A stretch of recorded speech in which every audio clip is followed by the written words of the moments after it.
porque ela vem bastante, mas sempre ela vem com a pauta, não é isso, Morgadão? É isso aí, ela tá por dentro de tudo que acontece na política. Bárbara, te atualizei. Boa tarde, Bárbara. Ó, vinheta. Tem, tá pensando aqui. Que prazer. Agora sim, boa tarde, Bárbara, tudo bem?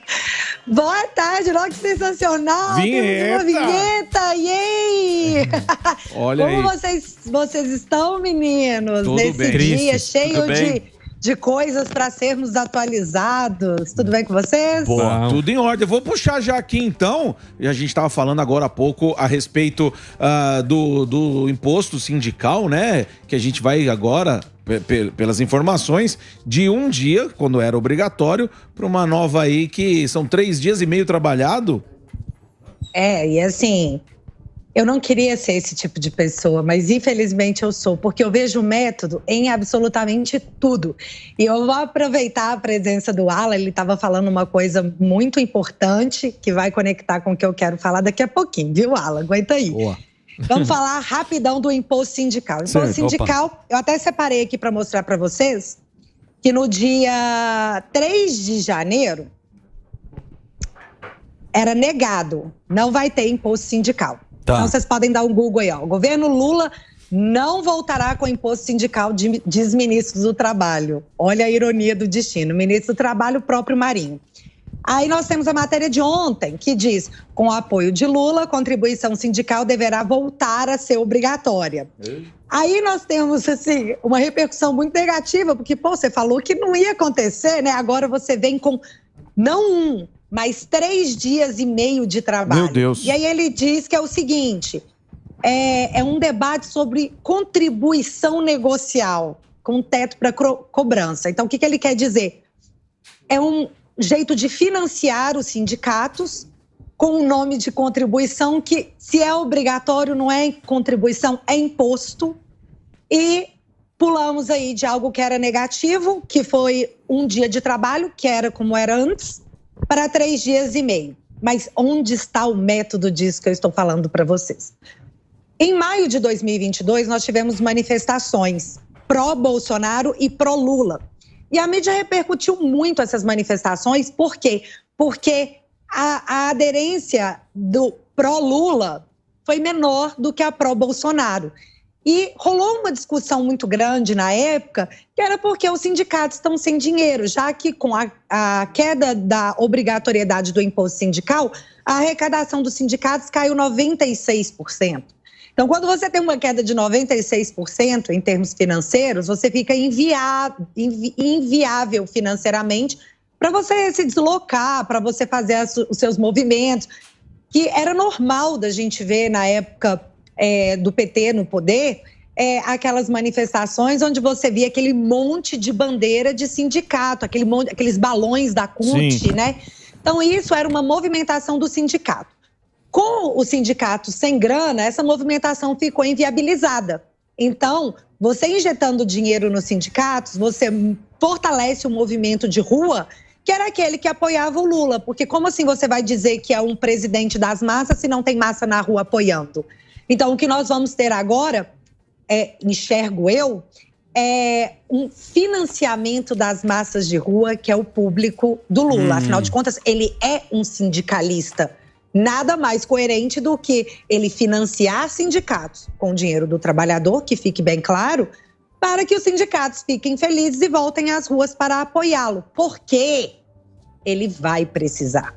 Vocês querem falar alguma coisa? Eu tô falando pra caramba. Não, eu tá vou muito... emendar agora na parte do aula. Tá dando aula. Tá aí. muito bom, você tá dando aula aqui. Tudo bem, Bárbara? Não, a gente pode continuar. Tudo bem, Daniel? Prazer então aí vou ter com continuar você. aqui. Qual Posso é só o pedir uma método? gentileza pra você? A gente vai fazer um break pra nossa rede de rádios aqui na Jovem Pan e a gente continua com a Bárbara. A Bárbara tem o @teatualizei_oficial e ela também tem o YouTube Te Atualizei. Aliás, ela fez uma entrevista recente, se eu não me engano, com o presidente. Correto? Dia dos Pais. Dia dos Pais. Tá Aí certo. bombou a entrevista com o ex-presidente Jair Messias Bolsonaro.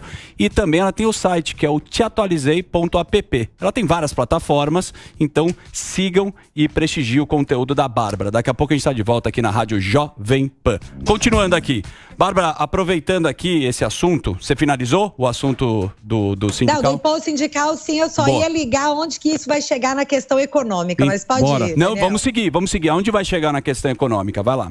Vai chegar no seguinte, nós estamos num período de maré baixa. Era o que o Alan estava falando. O governo Lula não está acostumado a lidar com crises. Por quê? Porque ele pegou a alta dos commodities. Cara, tem uma coisa que a gente não pode dizer do Lula, é que ele não tem sorte. Porque ele teve muita sorte no período que ele governou o Brasil.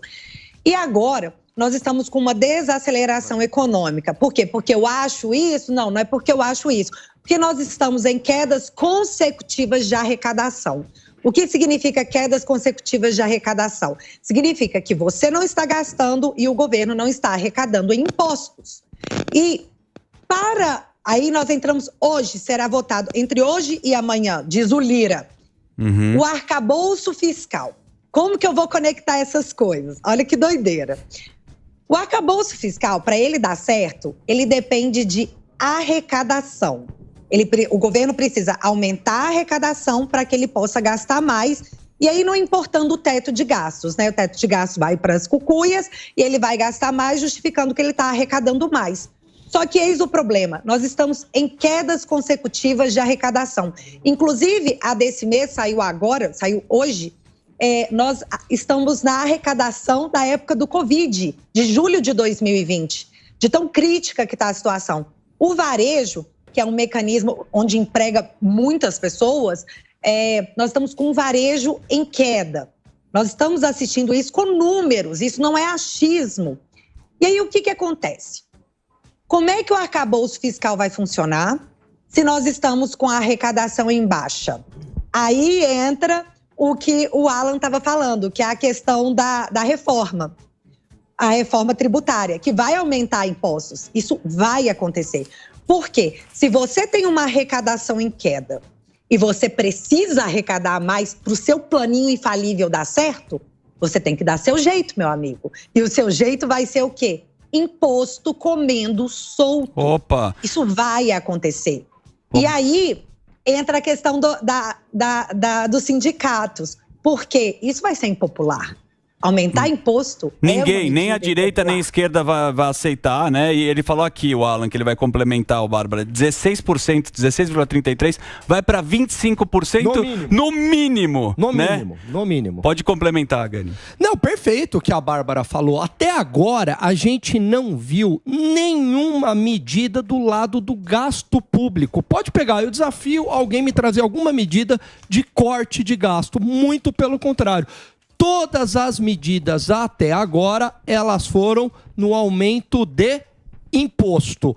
E, pior, no aumento também do gasto público. Significa que o aumento do gasto público está sendo financiado com os nossos impostos. Esse arcabouço fiscal é um arcabouço frouxo, porque o mínimo, né, é inflação mais 0,6. A última regra fiscal limitava a inflação. Você não podia gastar mais que a inflação do ano passado. Agora não. No mínimo a inflação mais 0,6. E cheio de exceções. Ou seja, o Estado gastador financiado com mais tributos, só que aí tem um final da história, né, Bárbara, que é triste.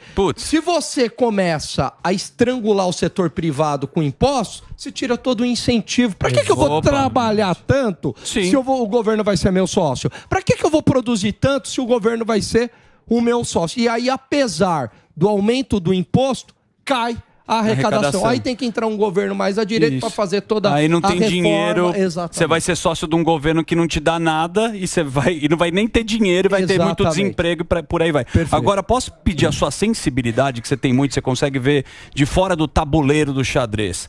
O Lira, que a gente fala tanto, ele falou uma frase muito interessante. Ele falou, não quero botar pressão sobre ninguém, mas vamos ter que cortar despesas. Essa é a fala do Lira, a última fala dele. O tempo inteiro é um jogo de pôquer do Lira com o governo, né? Aonde vai parar? O Lira quer fazer o quê, na sua opinião, que a gente já sabe como é que ele tá jogando esse pôquer aqui, né? A hora que precisa, ele pressiona, quando ele se sente pressionado, ele vai lá e abre as pernas. O que você acha, Bárbara? Eu acho que é um absurdo a pessoa dona da razão na atual circunstância do país ser o Lira. O Lira ser aquele cara que teve o peso na consciência de falar, galera, eu não queria ser eu a dar más notícias, mas a gente vai ter que cortar gastos. Por quê? Ele tinha que mencionar isso porque o arcabouço fiscal vai ser votado. Então, como é que vão ter mudanças na Câmara? E depois vai para o Senado e volta para a Câmara e tal. Então, assim, ele já levantou a bola, tipo, galera, não tá dando certo. Mas o Lira, eu já disse isso aqui antes, o Lira não é time Bolsonaro, o Lira não é time Lula, o Lira é time Lira.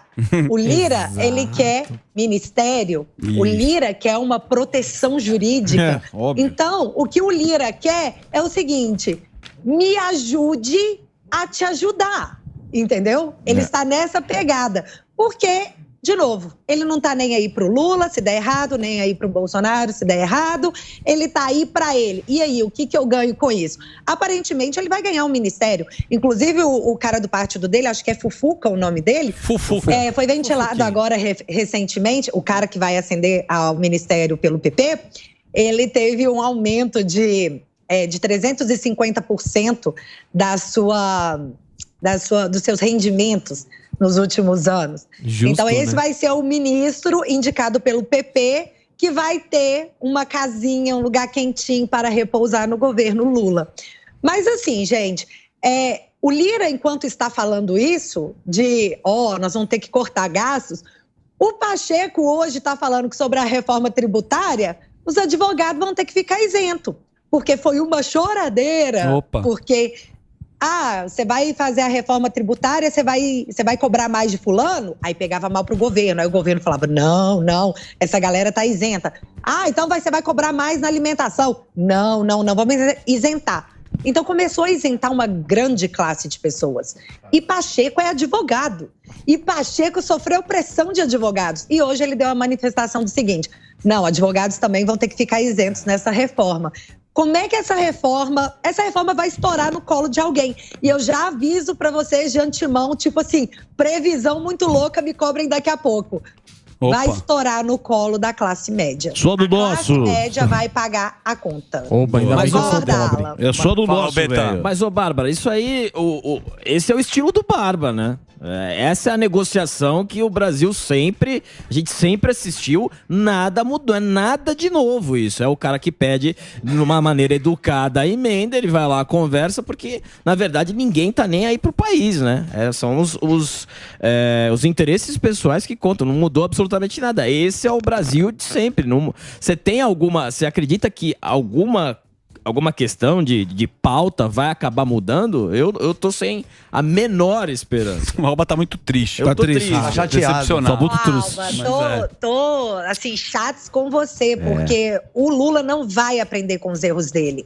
Porque nós temos, com os erros do PT, né? Porque o que ele tá fazendo? Ele tá repetindo a Dilma. Sim. E aí, quando a gente chama ele de Dilma, é por causa disso, porque ele está repetindo as políticas fracassadas da Dilma. Como, por exemplo, segurar artificialmente os preços da Petrobras. Por que ele está fazendo isso, gente? Ele está fazendo isso porque ele é um cara bondoso? Não é porque ele é um cara bondoso. É porque ele está segurando a inflação. Porque se ele solta a inflação, o Banco Central não diminui os juros. E ele quer que o Banco Central diminua esses juros. Então, ele segura a inflação na gasolina. Enquanto isso, ele vai estrangulando a Petrobras, que ainda está deficitária com relação a valores de combustíveis, mesmo com o ajuste que foi promovido. Mas, Alba, você falou assim, será que as pessoas vão perceber? Já tem muita gente percebendo. Inclusive, em agosto, teve uma fuga de capital gigantesca de dólares do país. E aí você vê as pessoas sacando seus dinheirinhos sagrados das contas, porque não acreditam, sacando seus investimentos e tirando do país. Assim como você viu a Bolsa caindo em 15 pregões, ela caiu 14. Pois é. Por quê? Porque o pessoal lá de fora não quer investir aqui dentro, porque já entendeu o que é que vai rolar. Então, nós nos tornamos hoje um risco. Nós tivemos notas positivas sendo emitidas para o governo Lula, economicamente, mas que não refletiam as políticas do governo Lula. Eles estavam analisando as políticas do governo Bolsonaro do ano passado. E aí, quando eles vieram com essa positivação nas notas, aí o pessoal falou assim, o Fed vai lá e aumenta a nota do Brasil, o Lula tá bombando. Não era pela política do Lula. E isso ficou E como isso não foi explicado, as pessoas ficaram com essa sensação de, tá dando certo, hein? Não tá. Nós vamos viver, isso é fato, gente, nós vamos ter aumento expressivo de impostos. E aí eu quero fazer aqui um paralelo, só para exemplificar bem o que eu estou falando, o quanto quem vai se ferrar com isso é o pobre. E eu quero que isso fique bem claro para todo mundo que está me ouvindo, porque as compras das varejistas chinesas foram taxadas, e por mais que a Janja tenha falado que não, quem ia ser taxado era o empresário, não era o povo. Isso. Cara, que doideira! Como que a primeira-dama fala um troço desse? E assim, e repercutiu, né? Não, quem vai pagar é o empresário. Quem é que cai nessa em 2023? Tanto que a partir do dia 1º de agosto, todas as compras estão taxadas. E ainda está sendo discutido se não vai ser só o imposto de 17%, se vai entrar também o imposto de importação, que é mais 60%. Isso não está descartado. Mas por que o Haddad fez isso? Taxad fez isso? Taxad fez porque ele queria arrecadar 8 bilhões em impostos. Vou taxar aqui porque vai entrar 8 bilhões, nós precisamos disso, tem arcabouço fiscal, tal. Prometi déficit de 100 bilhões para ano que vem. Então, foca na meta, né? Só que para os irmãos Batista, Joesley Batista, a justiça deu um desconto na conta da corrupção de 7 bilhões. Então, o que nós assistimos? Bilionários sendo poupados de uma multa de 7 bilhões. Então, assim, que bom para os bilionários. E o pobre sendo taxado para se arrecadar 8 bilhões nas brusinhas da Shopee e da Shein. Então, o que eu estou falando para vocês, esse não é o governo dos pobres. Os pobres serão taxados. Pobre entrou no imposto de renda. Sim. A gente não pode falar que não é inclusivo, né? Uma hora a conta vai chegar, inclusivo, né, Bárbara? Não tem jeito. Isso daí é aquele cheque pré-datado, que é aquele cartão que você fala, putz, que você volta de viagem e fala, putz, não sabia que eu gastei tanto. E vem, que ninguém tá esperando o quanto vem e o tamanho da trolha que vem aí. Exatamente. Deixa eu fazer uma pergunta também agora para prefeituras, que a gente sabe que o governo do PT faz bem bases, né? Sabe que, não sei se é verdade essa história, parece que a Marta Suplicy, você ouviu essa história? Renasceu? Eu ouvi, mas eu fiz de conta que eu não ouvi. Cara, eu não sou obrigada a ouvir. Melhor coisa. Mas não é obrigado a ouvir, mas a Marta com Nunes, você ouviu essa história? Eu vou permanecer em silêncio. Vou recorrer ao meu direito de permanecer em silêncio. Não, é que assim, essa prefeitura aqui para São Paulo, né, obviamente, tá uma coisa bem esquisita. Cada hora ninguém tá levantando a mão. Quem levanta a mão é cortado. Toca pra mim. Ninguém faz. Parece que o apoio da direita é mais pro Nunes, né? O presidente do PL veio aqui, o vice-presidente estava aqui com a gente, falou, não, a gente vai com o Nunes, mas a própria Marta falou que não sabe se vai aceitar. Mas tem um porquê dessa questão do Nunes, né? Essa questão é o moderado. Nunes, é porque São Paulo tem um histórico de votar em tucanos. Se tem um histórico, nós tivemos governos e governos em sequência de... Gente, isso é obra, viu? Vocês estão ouvindo daí? Mas é a vida real. O que você tá reformando aí na tua casa? É o vizinho que tá batendo aí? É o vizinho. Não, na verdade, nós estamos fazendo o quarto da minha mãe aqui em casa. Meu marido é o único marido que ama a sogra e fala assim, nossa, minha sogra podia vir morar aqui, minha mãe é muito gente boa. E aí você teve a ideia de trazer mesmo a tua mãe pra morar? Não, quando ela veio pra cá, tadinha, ela dorme no sofá, e aí a gente falou, não, isso não vai acontecer nunca mais. Aí a gente tá fazendo o quarto da minha mãe aqui. Boa, coloca ela pra trabalhar, fazer umas dancinhas no TikTok que você gosta de fazer. Posso fazer uma pergunta? Fala aí, Fuzil. Não, uma pergunta de um não economista, não sei, até o professor se pode responder também, a Bárbara. É assim, a gente vê uma opinião de quem tá de fora. Se você tem um turismo barato, se você tem o poder de compra para você trocar de carro, se você consegue consumir no nosso país, a gente tem a impressão de que o país está voando. E aí, mesmo que aumente a inflação, mesmo que algo aconteça que é necessário, a gente ainda fica com essa ilusão, cara, mas tá legal, a gente tá consumindo e tal. Essa não é uma ideia que, de repente, eles deveriam adotar e aí, na escuridão, se fazer tudo? Ei, Fuzil, então, essa ideia se chama curva de Laffer. Isso foi dito no governo Bolsonaro, ninguém nunca tinha falado sobre isso. Que é assim, você diminui a quantidade que você cobra em impostos, a porcentagem de impostos, e aí, como mágica... Não é mágica, gente. Isso é ciência financeira. A arrecadação sobe. Porque quando você corta o imposto, as pessoas consomem mais.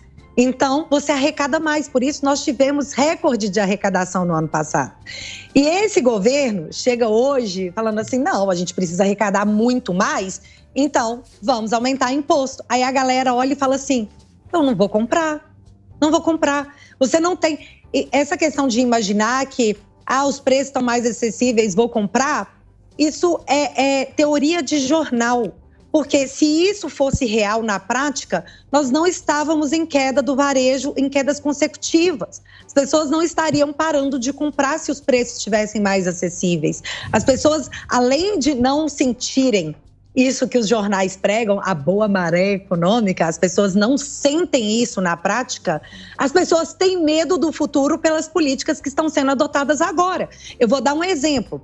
Eu falei agora que o Tachad tinha falado para o ano que vem, Alan, se eu estiver errada, você me corrige, por favor, que ele estava prevendo um déficit de 100 bilhões. Era a meta dele para o ano que vem, que não vai ter mais teto de gastos, porque ele está contando que o arcabouço vai passar. Então, ele foi lá e estabeleceu 100 bilhões de déficit.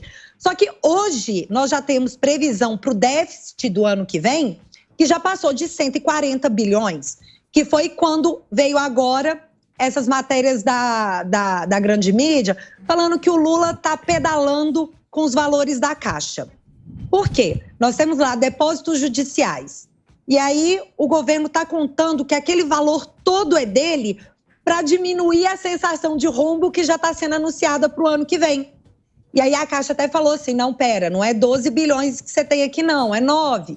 Mas vamos colocar aqui os 12 bilhões que está lá na Caixa, vamos pôr que é dele. Que não é. Isso é pedalada. Que fique claro, não é. Mas vamos colocar que seja.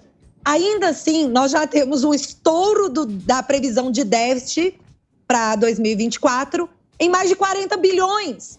E você não tem a perspectiva de baixar custos. E na contramão disso, a arrecadação está caindo. Pelo amor de Deus, alguém tem que explicar como isso se sustenta. Alan, como isso vai se sustentar? Vai lá, quero ver. Aliás, a Bárbara é melhor economista que muita economista. Eu tô impressionado, por cara. aí, viu, Bárbara? De verdade. Parabéns. Fazer um break em homenagem à Bárbara, que é o nosso Paulo Guedes aqui. Tá impressionante que ela tá aprofundando. Parabéns, cara. Bárbara é curiosa, eu sou uma pessoa curiosa. Não, mas tá manjando aqui, tá dando aula pra gente. Ó, o @Te Atualizei Oficial, esse é o Instagram da Bárbara. Ela tem o YouTube Te Atualizei. Daqui a pouco a gente volta aqui pra Rede Rádio da Rádio Jovem Pan. Vamos lá, Gani. Qual que é o problema, né? O problema para você reduzir imposto, como o governo passado fez, você tem que reduzir o gasto público para o Estado conseguir se financiar. Nesse governo, há um aumento do gasto público por várias frentes. O PAC aí voltando, essas taxas de juros do BNDES abaixo do mercado, significa que a gente está pagando por isso. E aí o governo, para se financiar, o que ele faz? Ele aumenta o imposto. Só que como a Bárbara trouxe muito bem, aqui tem esse lance aí da curva de Laffer, que ela tem um limite, e replicar o estudo aqui para o Brasil, que é 34%. Ou seja, se eu passar da carga tributária de 34% para mais, o que acontece com a arrecadação? Ela começa a cair. Por quê? Porque eu não vou ter incentivo para produzir. Este que é o problema. E aí, sem incentivo para produzir, sabe o que acontece? Gera desemprego. Exato. Né? As pessoas perdem o emprego, perdem a renda e a gente entra aí num círculo vicioso, perverso, principalmente para a classe média e a população mais pobre. O que ela falou, a Bárbara, aqui, que uma hora a gente vai sentir, né? A gente ainda não sentiu, mas vem para quem é pobre. E essas medidas populistas, né? Igual o governo Dilma, 2011, 2012, ninguém sentia. 2013, até o pessoal saiu na rua. É travestido, né? De bem social. Vou te ajudar. O discurso, a manchete é bonita, mas a conta não fecha, cara. Não fecha. Aí num primeiro momento, nossa, tá legal. Aí vem a trolha. E quando ela vem, quando vem 3, 4 anos, aí é de arrebentar. O Brasil teve 2 quedas de PIB consecutivas do tamanho de uma guerra, do tamanho de uma pandemia, que foi 3,5%, queda sobre queda. Isso é de magnitude de pandemia sem ter tido uma pandemia. É de guerra sem ter tido guerra. Mas isso que entra na narrativa, né, ô Bárbara? Porque tá circulando um vídeo do Lula, de uma coletânea, que ele fala que tem que implementar a narrativa. E aí a questão de que não vai taxar rico, aí sempre essa questão, mas pobre não faz compra no exterior, e aí vai na classe média, que eles já falaram que odeiam a classe média justamente por não ter o controle da classe média e sempre ficar propagando a narrativa que sempre é pelos mais pobres. É exatamente isso. E agora o que o Alan falou, que tipo assim, num primeiro momento pode dar certo e mais pra frente a bomba estoura, porque estoura, gente, estoura e vai estourar pra gente. Mas eu não acredito que vai demorar tanto, justamente porque nós já temos o histórico.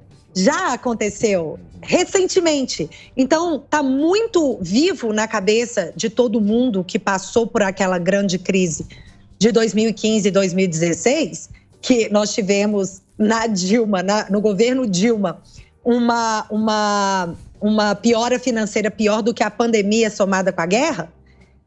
As pessoas já viram o que acontece. Então, eu acredito que o mercado dessa vez vai puxar o freio de mão muito mais cedo. O mercado não vai comprar esse populismo como comprou da primeira vez. Porque assim, nós vamos fazer de novo. A gente viu o que aconteceu. E isso me assusta porque agosto já começou com uma fuga de capital. Nós temos que dar o nome correto. O que aconteceu em agosto foi uma enorme fuga de capital. Porque as pessoas já estão assim, meu Deus, é Dilma 3. Não é o Lula 1 ou o Lula 2 que podia contar com o boom dos commodities para poder financiar gasto exagerado. Não tem, gente. Não tem. O boom dos commodities, como não é opcional, vai ser compensado em imposto no lombo. E isso está acontecendo.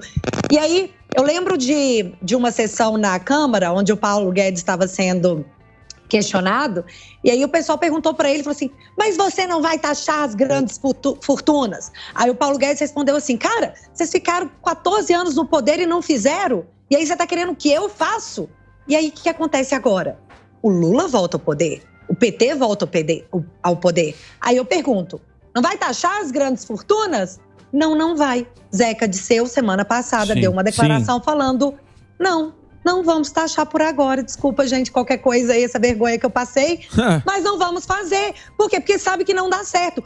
Gente, isso, essa maldade que será feita com a classe média, quem puder vai sair fora. Quem puder vai retirar o seu dinheiro e vai guardar. Nós vamos voltar para a época de colocar dinheiro embaixo do colchão. Exatamente. A economia vai travar. Sim. Argentina. Ô, Bárbara, desculpa te interromper, mas a gente está de volta aqui na Rádio Jovem Pan, para nossa rede de rádios. E o assunto é tão bom, a audiência gosta muito de você, de verdade, aqui. Você é muito querida. Eu também gosto muito da audiência. Obrigada, não, é verdade, assim, é de coração. Como te elogiam aqui. A gente tem mais uma perguntinha, Morgadão, de saideira, que daqui a pouco tem a Cíntia Chagas aqui também, que gosta do seu trabalho.